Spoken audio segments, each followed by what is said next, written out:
Okay. The first thing that Charlie is going to do is to center a piece of clay. And we call this throwing, and the word throwing, we don't really know where that term comes from. And I've heard all kinds of stories, like in the old days when the pottery was first started, mothers would take a piece of clay and throw it over a child's head, and they had a bowl. And so that's one of the comments that have been made. What Charlie's doing now is centering the pot. And to do this, note how he's sitting. He has his elbows on his knees or into his side, and he is using a good bit of the strength of his body to do this, not just with his hands and wrist and elbow, but with the entire body, pushing the clay from both sides till the piece is centered. Now he's starting to open the piece, which is the second piece of the throwing process. And opening the piece just in a few minutes. After the pot is open, the next part is to start to raise the cylinder. And the cylinder is the basic form of any pot that's to be made on the wheel. How you make this first cylinder is important, because what you have to make sure you have is that the clay is even from the bottom to the top. So each of the walls are even, and there's no unevenness in the wall. If there's an unevenness, the pot will be crooked, or you'll have a pot that will be, you can see a little unevenness right there in the lip. That can be fixed when he continues the throwing process. He's in the process of making a cup, and a cup is one of the things that most potters really get their fingers wet and can really do great things by just making cups. And the more you make, the better you become. And we're going to see how he forms this cup as time goes along.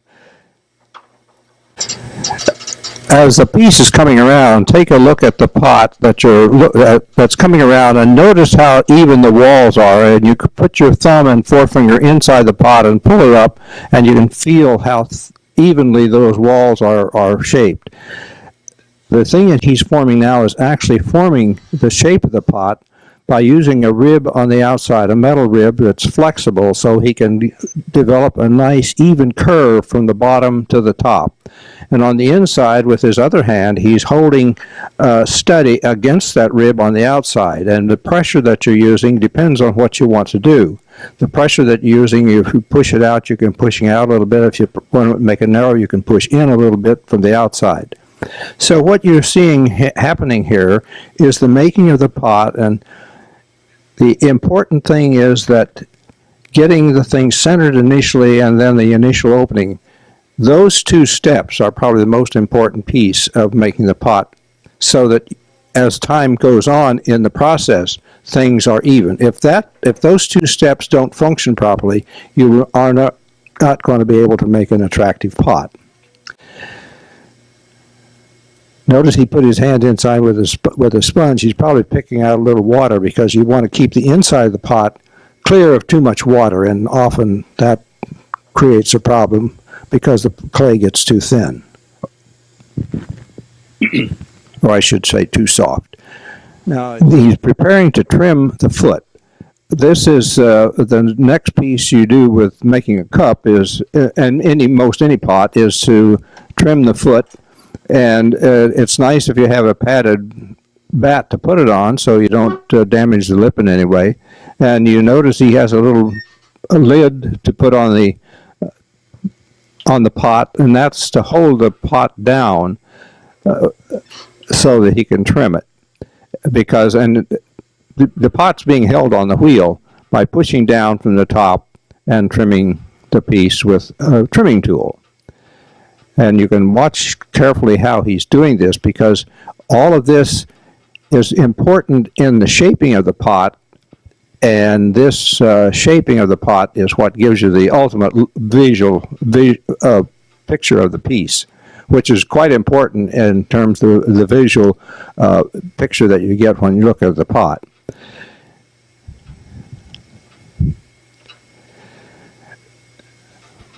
Many people who trim a pot, particularly a large pot, will trim it by holding it on with little pieces of clay on the bat, and then you can have a little more control of moving the tools around. The tools that you use are important to keep them sharp. Most tools, most people don't necessarily sharpen the tools. When they get too dull, they throw them away and start over, because sharpening the tool becomes a problem, because most of the tools made today don't provide for ease in sharpening. Most of the tools that are bought commercially. Many potters make their own tools because they can form them, and they can resharpen them and use them over and over again. But most beginners have to use what's available, and it's not that great, but it works. Once they're worn out, though, once they get dull, it's difficult to make a good job of throwing the pot, or trimming the pot, or doing anything with the tool. Continue to notice where the potter is standing, or where he's sitting, how he's sitting, and where his arms are. So often, if you don't have your arms, or the elbows of the arms, seated somewhere on the body, it's going to be difficult to do some of these things. One of the things that Eldon teaches classes and I assist him, and one of the things that I emphasize to the students, especially beginning students, is brace so that there's a triangle. Triangles are very stable. You can't, like a square you could take and make a square out of sticks, you could tilt it over. You couldn't tilt over a triangle made of sticks.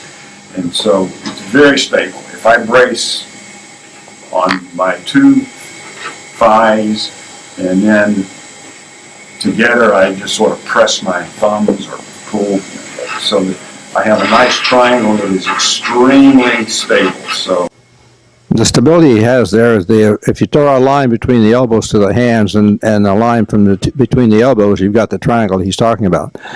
You know, from geometry class, the triangles won't collapse. And if you look at old type bridges, the construction above the bridge was what held the bridge up, not the piers that are under it. Or I should say, hold the floors from bowing. And all those structures are triangles.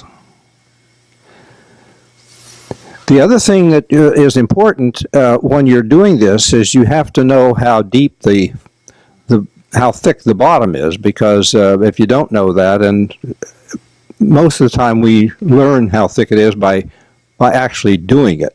If you beginners sometimes ought to measure it, and you can do that in several ways. You can stick a needle in it when it's sitting on the bat, and you can check the needle how deep it is, and then you know how thick it is. But then you have to make sure you fill that hole up. The other way is to go through a measuring process that I won't bother to go through right now.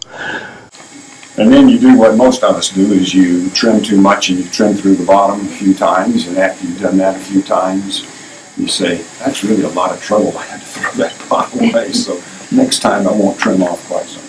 So I just barely made this lower on the inside, and probably, it's another way you can tell. It sounds solid. I could trim off more off the bottom here, but I'm not going to. One of the things about a handle that is a good thing to remember is if you look at a handle from a section view, that means you cut it right in half or something like that. You can see the shape of the handle. And the handle, to make a nice handle, to make it both attractive and easy to hang on to, if the section view is actually an oval. You can put several kinds of designs in that handle as you're pulling it, but the ultimate overall shape of the handle in a section view is an oval, a relatively flat oval, as a matter of fact. So the first thing I do is going to press this in, and it's important to press this pretty hard. And I will cause the clay to bulge out. And when I first started making pots, and when most people first start making pots, they think, oh, you've ruined that. You've made this big bulge. Well, your aesthetics and what you like and what you don't like changes as you do more and more pottery. And that kind of bulge now to me has gotten to be something that I think, oh, that looks nice. That shows that this was wet clay when it was first made, and I'm not disguising the fact that this is clay. Are you talking about this ridge here? This little bulge that, see where I push this in, it kind of fattens, the clay gets fat right where the handle attaches to the thing. That's something that some people think, oh, that's they don't like that. But the aesthetics change as you do these sorts of things more and more, and I've gotten to where that's just part of the process, and I've gotten to where I kind of like that. One of the interesting things about handles, and people who make handles, and handles on cups particularly, different people have different notions about what a handle should feel like. But when you think about potters who do this for a living, and they do it all the time, and they've done many of them, they get to the point where handles become sort of second nature, and what happens in terms of the handle, ultimately, it looks like a soft piece of clay forever and ever. And Charlie is able to accomplish that.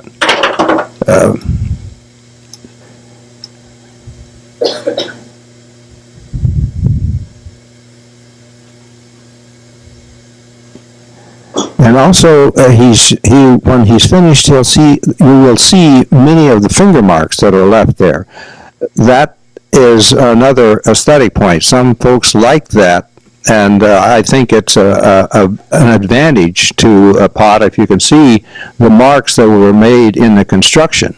Other folks think it should be smoothed out and that sort of thing. However, the beginning potters oftentimes do that with a sponge, and all that does is destroys the surface, and you don't get any better form from it. I'm going to set this down, and when I do this at home, I set this down and just change the shape a little bit. And if you've done a bunch of pots, you get to where some shapes you like better than others. A lot of times when it sags, I don't like that. So I'll let it sit for an hour or two where it's stiffened up just a little bit, and then I come back and I do some simple little shaping. Notice the thinness of that handle on that cup. That cup is quite light, and so you'll have a lighter handle, and it looks light. So that comes from the skill of making the handle, so that the handle really fits the shape that you're putting it on, or the weight of the thing that you're putting it on. This changing bats is a problem with an unfamiliar wheel. They fit nice. As you work as a beginning potter, it would be a good idea if you get the habit of weighing the piece of clay that you're using. If whether or not you want 3 pounds or 4 pounds or whatever, it doesn't really matter. Just to weigh if you just have a piece of clay, weigh it and make a pot, and you can see how big it will become. And then, as time goes on, every time you work for a while on the wheel, weigh the piece of clay. Once you've decided what size you like to work with and what size you want for a particular bowl, you learn how much clay you need for a particular piece, and you can go from there. And it saves you a lot of time, and it also disciplines you to know what you can do with a piece of clay. Even if it's a little softer or harder, it doesn't really matter. The weight of the clay is what's going to pretty much tell you what size it's going to be. Something that I didn't learn to do until I've been potting for many years. It makes centering much easier, and beginning students often have a big problem with centering. And going in, I don't want it to be this skinny when I start throwing it, but I make it, I press it in skinnier than I want it. Make it taller and skinnier. And it's not completely centered. You can see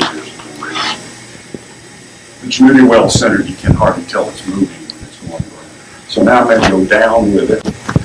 The whole process of centering is more feel than it is sight. You can look at a clay and it looks like it's centered, but if you touch it, it's not, because you'll feel unevenness in the clay. And just raising the clay and pushing it back down sort of gets rid of that sort of thing. So that's about as quick as you can hope to center it, going up and down one time. If I really were being careful, I may do it one more time, go skinny up and then back down one more time, but I'm just going to stop now. It's pretty well centered. Now, you saw how the form of the clay when he starts to open. He's making a much larger piece. He's going to it's going to be wider than it is tall. Open the clay, now he's starting the initial raising of the wall. The steps that he's just completed are probably the most important steps of the throwing process.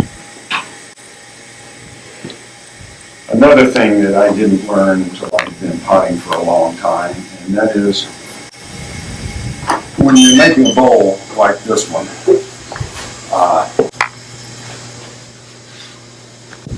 the bowl has a curve that's bowl-shaped. I mean, it's not terribly curved, but it is curved a little bit like that. So for years when I threw, I started with that shape right away. That is, strangely enough, if I make this bowl from the beginning in the bowl shape, when I get towards the last thinning out process, it really wants to make the bowl down in that area buckle. Just go pushing out and you'll have a ruined pot. So if you keep the bowl curved in the opposite direction than you think it should be in until the last step, and then so it's going to be curving instead of in the bowl shape. I'm doing it in this unnatural looking thing. So it's curving out like that now. Not everybody does this. If you're a good enough potter, you can just avoid this thing, but I found that if I'm going to play around with it some, it really helps to keep it in this shape in my mind. If you don't do this, if you don't make that shape, the thing that often happens is you push it out from the bottom too far, and then as time goes on, that becomes a weak spot. At this point in time, you're not handling that okay. However, if you notice the shape the pot is in right now, that is a relatively stable pot at this particular time in the throwing process. If it were shaped like this, you have a weak spot right through where the center of my hand is. But when it's shaped like this, that doesn't happen yet. And now he's starting to start a little bit more to shape the piece, and probably the piece isn't going to get a whole lot wider at the top than it is right now. A little bit, but maybe not a whole lot. And he'll maintain this shape for a while until he starts to really make the finishing touches on the piece.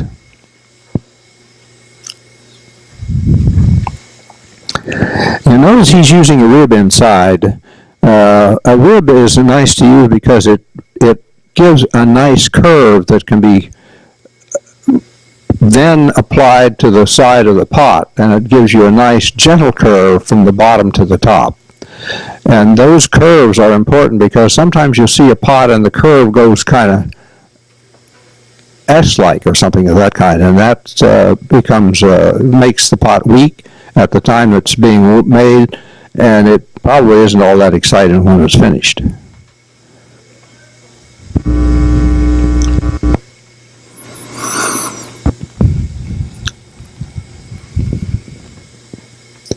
The other thing that you need to think about at this point in time is to make sure that the bottom of the pot is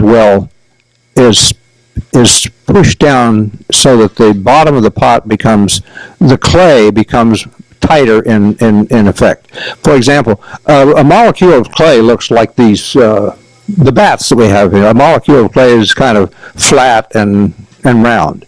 And what we're trying to do is to get all those molecules, instead of being in all uneven areas, well, as many of those molecules flat against the clay as you could possibly get, and you do that by the pressure that you put on it. Now, you'll notice too that in the throwing process, you're working on both sides of the clay. That means you're working on the inside, you're working on the outside at the same time. That doesn't happen at the bottom. You only work on one side, so you have to be particularly concerned about the bottom so that clay gets packed just as well as the walls on the side. This centering process is another thing that is difficult oftentimes for the beginner, is to get this such that you have it centered so that you can trim the foot. And when you're centering this piece, where do you think we should center it? In other words, do we use the foot as being centered or the lip of the pot being centered? Well, probably neither, because if we center somewhere in the belly, then it's going to come, if there's any warpage or any irregularities at all, that will put it back into shape in good order. You'll also notice that he's not taking a lot of clay off. Many beginners particularly, that you have a whole lot of clay down here, and that's, if you trim too much clay off of the piece, you're changing the molecule formation of the clay in the piece. And since you're taking clay off on one side, that particular side of the clay, the molecules are in a different formation than the pieces on the other side, which can bring in cracks. So if there's too much trimming at the foot, you can anticipate cracking of the pot around the foot somewhere. So he's, and you notice he had enough, the way he has, if you notice, the inside of his pot is a nice curve at the bottom. By doing that, you have the ability to then cut clay away, and you'll see this when he starts doing the interior portion of the foot, that line inside, if the line on the inside of the pot is a nice curve, the line on the outside of the bottom should also indicate that little same curve. And One of the things that we shoot for is to have the pot, of course, the foot is an exception to this because obviously the clay is thicker right where the foot is. The foot's on this edge part here. But roughly, you want the walls and the bottom of your bowl to be even thickness. That also helps prevent cracking and warping. And when you start looking at the foot of a pot, or feet of pots, you'll notice that the attractive pots, the foot rim, or the width of the thickness of the foot at where it's going to sit on the table, think about that in relation to the lip of the pot. And there's kind of a rule they ought to be alike, but that rule doesn't hold because probably the lip of the foot should be maybe just a smidgen fatter than the lip of the top. That's just a little goal that you should strive for, because now some people want to have a particularly thick lip foot. That's okay, but you have to think about what is the goal that you have in making the piece.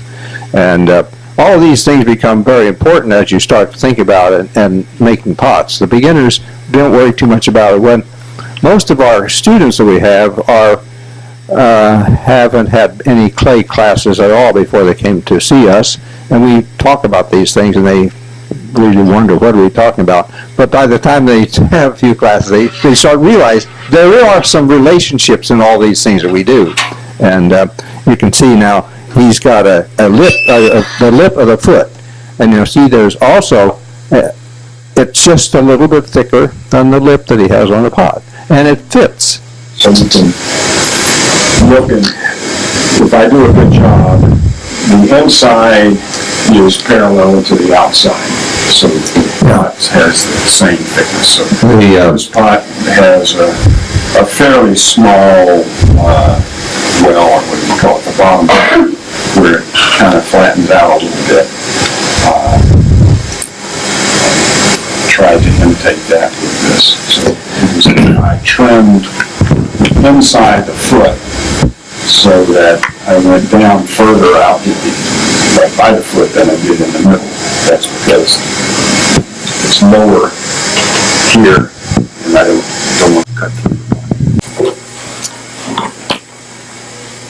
Like on this bowl here, especially when you're glazing it, you can hold it very easily this way. So if you want to dip it down into a bucket of glaze or something, you can hold the pot that way. And even on a bowl, I did it in even bigger grooves so you can hold it. Charlie has developed an interesting glazing technique where he can glaze a whole. Charlie is the one person in the guild who kind of can behave like a production potter by making lay out a whole bunch of pots and glaze them in a little while. But you'll notice every pot he makes has a foot like he just described, because his glazing process demands that particular form to do what he does with the glaze.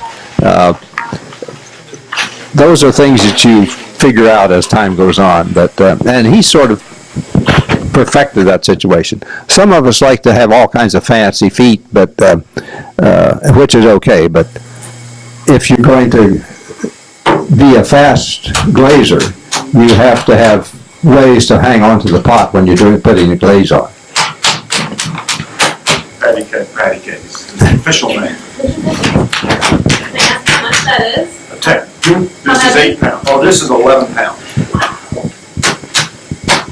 Now this is going to be a pretty good size. This will be a pretty good size bowl.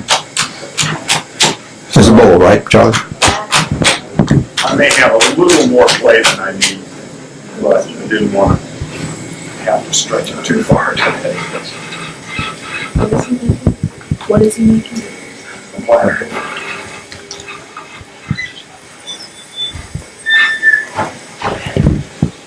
Okay, watch the centering process again. Watch very carefully how he's sitting, and you see all the unevenness. That's going to be pulled right out by squeezing the clay from both sides. And as you squeeze, you bring the pot up into a cone.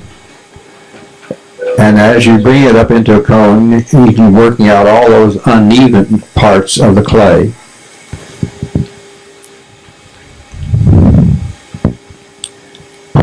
If I'm going to make a big, wide, low piece, what am I making it so tall for? Because when I start making it to be a big, flat piece, I want it to be well-centered. I don't want to have lumps in it. So this is the process that I make the lumps get smoothed out. It's almost essential to move the clay up and down to get all the unevenness of the clay out so that it's nice and even all the way around. And when it first started, you could see all the unevenness, and now you can see that it's smoothing out. And this is a result of very careful hand action and pressure against the pot or against the clay, and how the hands are on the clay. Most of the time we don't think about what the fingers are doing. That's also important because the fingers aren't all rigid when they're working, and the hand isn't rigid either. It's a lot of things are happening. Now this is the opening process. A lot of people for platters do something differently than I'm doing it, and I think a good idea, and that is they use the palm of the hand, or the base of the hand, and press down and then out. I've seen people do that really well, but I tend to do everything the same way.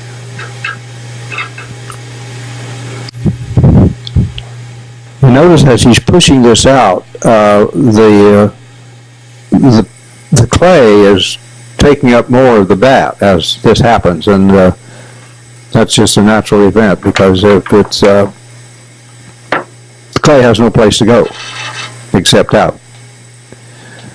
And this is the whole process of packing the bottom with a rib is probably the best way to do it, because you get a nice even surface as you do this with a rib. If you do it with your fingers, you're pressing it in a very small area. In this way, you're pressing in a larger area, and you get a lot of things going on with the clay, packing the clay so that you have well evened. The clay is well packed throughout the bottom of the pot. And you still have plenty of clay to raise a wall or a part of a wall. This is a typical potter exercise. What are my tools? When my wife's not here, I don't have anybody to blame.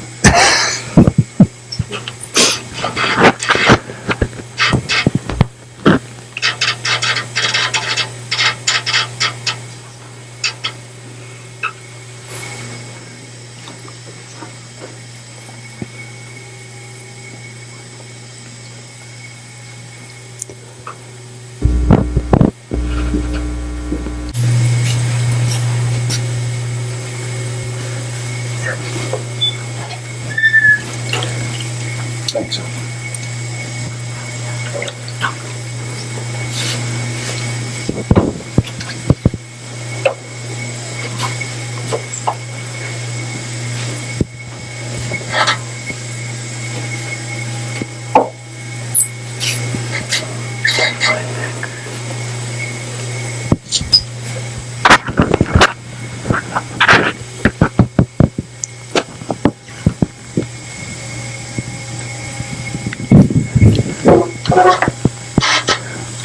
These are times where the potter needs to be concerned that there isn't too much pushing in one direction and not compromising pushing in another direction, because if the clay becomes too thin, or if the clay is a little too wet, it would be very difficult to push it out this far. So you have, one of the things we haven't talked about so far is the preparation of the clay before it even touches the wheel.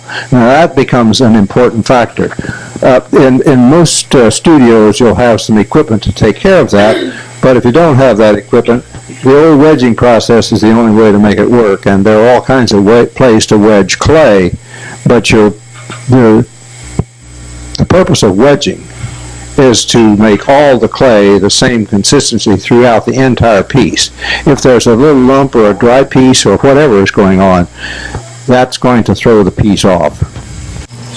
We can spend an awful lot of time just talking about lips and feet, because those are important pieces of what goes on, and usually we don't think about those things until after you've trimmed a while. Oh gee, that's not what I wanted. So you have, those are some of the concerns that you have. Pottery is no different than riding a bicycle or playing a musical instrument. There are certain things that you have to know and learn, and you can only learn it by doing it.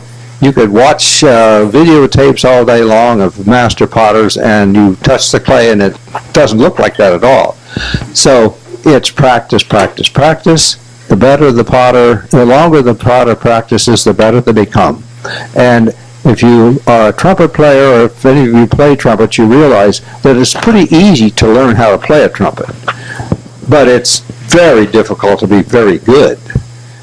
That's also true of piano. It's also of riding a bicycle, and it's the same thing with pottery.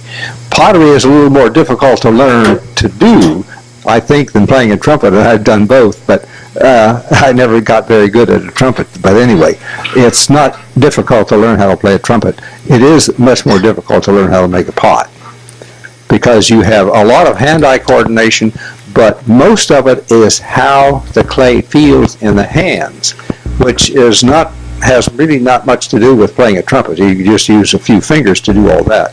It's the lip action with the trumpet, and in pottery, it's the hands. in the last few minutes, I thought I'd throw a picture.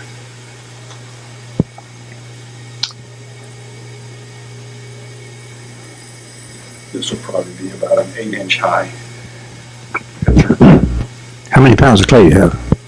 I didn't measure it. Okay. It's in the neighborhood of 2.5 to 3. A picture is also a very an interesting form. There's a fellow in Independence, Missouri, who makes a lot of pictures, and he's really perfected it. And he will spend an awful lot of time making a picture, particularly just the spout itself. And his name is Stephen Hill. If you have a Ceramics Monthly somewhere in your clay library, you can see him on the back cover throwing a picture. And it's really quite exciting to watch him throw. He's a fantastic thrower, but he makes nice pictures. And he has a lot of interesting techniques to do what he does. If you are really interested in clay and want to do it, I would suggest that you become familiar with some of the clay publications. It's interesting that clay as an art form is relatively new in the United States, because historically pottery was always considered a craft and not an art form. The more recent potters have sort of jumped through that hoop and gotten clay to become sort of an art form in some cases. So the argument between is pottery a craft or an art form, it depends on who you are, what you do, and how good you become, and what your particular philosophy is. But we have, pottery in universities was something that was started in the agricultural colleges. And guess where? It was started in home economics. We wanted the farmers' wives to be able to sew. We wanted them to learn music so they could play and sing in the church choir or play instruments at the church. And they also wanted people to be able to make clay things, particularly the women. And that's how we got clay. And if you wanted to learn how to be a potter many years ago, you'd work with a potter. No different than training doctors. When doctors were trained, they were trained with another doctor. We didn't teach scientific medicine until 1908. And at the same time, we find that art is becoming more of something that's done in higher education. If a person wanted to be an artist, they had to go to Europe or had to go to New York to learn to paint or to sculpt. Pottery was not taught except in agricultural schools for the girls. Interesting kinds of history that we have in our educational system as to where we develop things. Most of the potters have become much more interested in the aesthetics of the piece, and you almost have to be around it a long time to get a handle on what makes a fantastic pot and when a pot isn't quite so fantastic. But it all comes from practice. And looking at the pots, that's another thing. Every time you go anywhere you go to a department store and you go and look at the chinaware or where they have kitchen items, look at them and see what you think. Are they attractive? Do they look good? And then go to the galleries and look at individual pieces and where did it come from? And look at ancient works, particularly Chinese. And also some of the I would say, in the 50s was a good time to look at some interesting kinds of things that was going on in the pottery world, which you had this whole movement of making pot something more than just a utilitarian item. When we talk about pottery, we normally talk about a vessel form. It's got to hold something, a bowl or a pitcher. But now people are taking these forms of a bowl and a pitcher and doing other things with them that still identify the character of clay. Here's one part, and it's a bit wetter than we thought. step, but I have to do it now because we're running out of time. Watch this carefully. Both hands.